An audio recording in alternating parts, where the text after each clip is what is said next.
I'm starting to think my best friend's boyfriend is using his clumsiness as an excuse to hurt her, and I don't know how to tell her. I'm a 26-year-old woman, and one of my closest friends, Kay, also 26, has been dating a guy named Andrew, 25, for almost a year now. Up until a few months ago, I genuinely loved seeing them together. Andrew fit into our friend group so effortlessly. He's been easy to talk to and is someone who I thought could be the perfect match to Kay. In the beginning, Andrew has always been known for being clumsy, occasionally spilling things on himself, tripping, and sometimes just being an overall goof. We joked he was the poster child of a himbo. It started with a simple mistake, Andrew spilling wine on Kay's outfit. He seemed so apologetic and genuinely sorry. Then a couple days later at a potluck, Andrew bumps into Kay while she was bringing out a salad bowl, causing it to fall on her foot and giving her a pretty nasty bruise. Again he was apologetic, but this time just rubbed me the wrong way. It seemed awkward the way he had bumped into her. Then there were just more of these accidents, like ripping a dress when he was falling trying to catch his balance, dropping a bowl of chocolate ice cream on her shoes, and spilling an ashtray that landed all over her hair. All of this is just giving me a weird feeling, like why does it feel like his clumsiness is getting worse? Recently we were having a movie night, Kay was sitting on the floor and I had gotten up from the couch to get some more popcorn when I see Andrew walking over with hot tea. I'm thinking no way I'm going to have her get piping hot tea spilled on her by accident. So I get up and say, "Oh, thanks for grabbing this, do you mind grabbing me popcorn since you're closest?" He kind of gets a defensive tone with me saying, "Yeah, but let me give this to Kay first." I said, "No, it's not a problem, I'll give it to her." As sweet as possible, and took the mug out of his hands and gave it to Kay.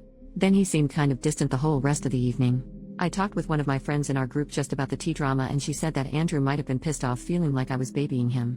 I think that if he's been prone to hurting his girlfriend, wouldn't he want to avoid situations that could get her seriously hurt? Wouldn't you want a friend to help you? Am I just overthinking this? I want to talk to Kay about my concerns soon because I'm really scared for her. I just want to be wise in how I speak to her because I don't want her to take anything I say the wrong way. Any advice would be so helpful. Edit. Okay, after a lot of comments I reached out to Kay. We're meeting up one-on-one and I'll talk with her then. I'm still figuring out exactly what I want to say, but you have all been so helpful and I will keep you posted on how everything goes. Update. The next day. Hi all. This evening I got a text from Andrew. It seems my friend, who I'll be referring to as Sarah, had told him about the tea situation. He texted, "Hey, just wanted to reach out and let you know that I wasn't pissed with you." I played it cool and just replied, "Hey, no problem man, just wanted to make sure all was good with you." He messaged me back that lol. Yeah, why wouldn't I be? I left it alone after that. I reached out to Sarah and asked how the story was relayed to him, and she explained that it sort of came up in conversation. She had told him that I hadn't meant to baby him and hoped I didn't make him pissed by taking away the teacup. Sarah is a fixer and I think she just wanted any conflict between us to be resolved. While I know she was coming from a good place, I am a bit frustrated to have my words twisted into what she believes happened. I messaged Kay and we are still hanging out either early Monday or Tuesday.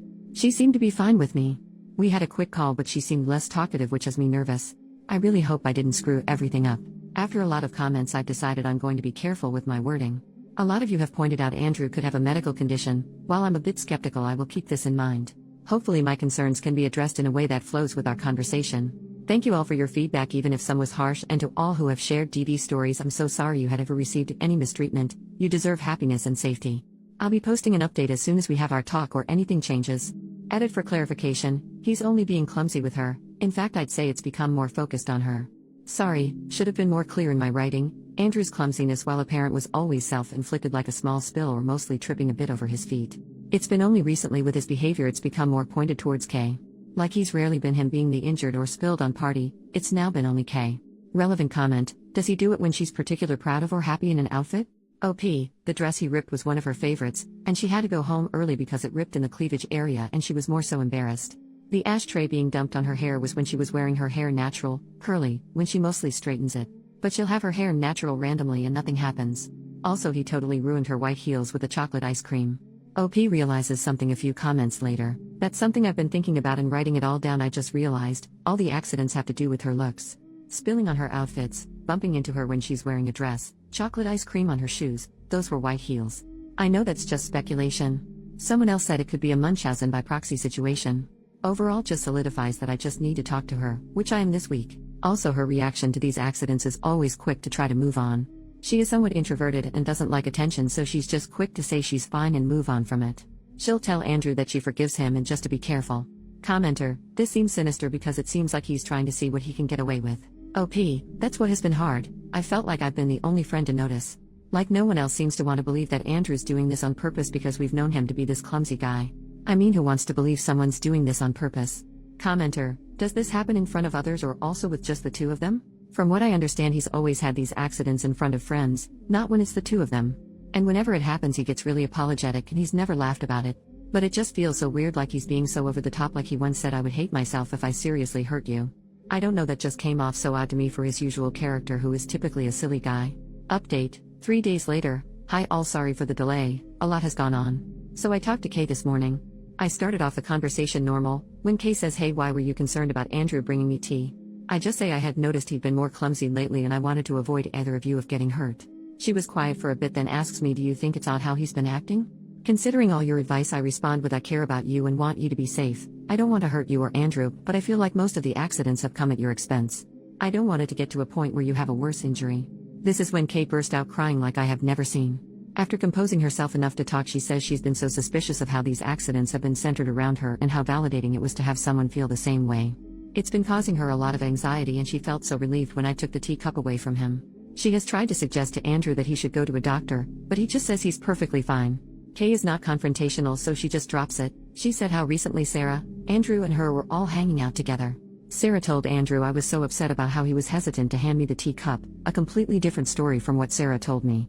I have been more open with my emotions in my post due to my anonymity, but in person I was very casual about the situation. I said something along the lines of, "Hey, did you think I upset Andrew by taking the tea when I asked him to get me popcorn? I hope I didn't come off rude." Then Kay told me something really disturbing, how during this conversation Andrew and Sarah started joking about Kay being a battered wife. How ridiculous the idea would be if Andrew was really abusing her, and some really dark jokes. This had Kay feeling like she was crazy to think that these accidents might be on purpose. Also, they had said some things about me that made her so upset she couldn't even tell me. Kay said she's felt trapped, living with him, and how he's intertwined in our group. She felt like she needed to wait to have proof he was faking it to make it worth a bunch of drama. I feel horrible that she's felt so alone in this. I was pretty blunt and just asked, "Do you still love him?" She responded, "I don't. I think I don't even like him anymore." So we talked about the best way for Kay to leave Andrew, being as safe as possible. Kay called in sick to work and we went over to her house and talked with our friend Leah, her roommate. Andrew was out at work, so we quickly moved all their things into Leah's room. She has a key to her door. Anything that was super sentimental to either of them we packed in my car. Kay is going to stay at my house and Leah wanted to stay with a family member who lives not too far away. Kay has written a letter to Andrew ending things. She is going full no contact. She set a date that she expects him to leave. He moved in with them so he doesn't have his name on the lease. Our friends Mike and Corey will be staying at the house. This is to ensure nothing will be damaged due to an accident, also to let Kay and Leah know when it's safe to come back. Thank you all so much for your advice. Tomorrow I plan to go on a little shopping spree with Kay, doing everything I can to alleviate her anxiety. So far we know Andrew has seen the note and is packing to leave. So far so good. If anything happens I'll be sure to update you all. Relevant comment: what the heck is up with Sarah? OP, this is what is so odd to me. I said Sarah was a fixer because she has always been the mom friend wanting everyone to be safe and happy. I've never noticed anything between them, just normal banter we all have with one another.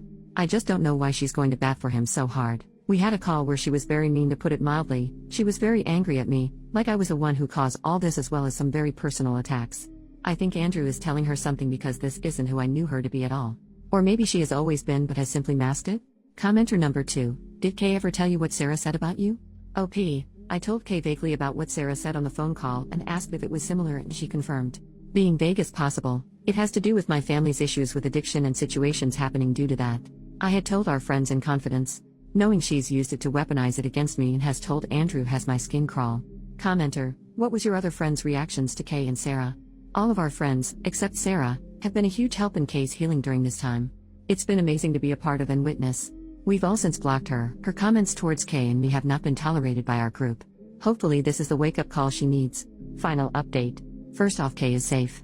I want to thank everyone for their advice, it has been a huge help. For someone's comment, we got that detector that finds hidden cameras. Mike and Corey searched everywhere and found nothing. They also have searched for spyware on Kay's phone and laptop, also looked for tracking devices, and nothing was found. Locks have since been changed, and after a lot of consideration, Kay and Leah have decided to not move due to financial reasons.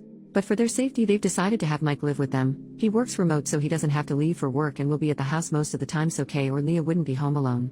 Corey got a Ring camera for Kay. Also, our friend group have code words and safety questions with Kay, which I really recommend anyone leaving a DV situation to do. So last week Sarah had dropped by one of our friends' house to leave a letter for Kay in her mailbox.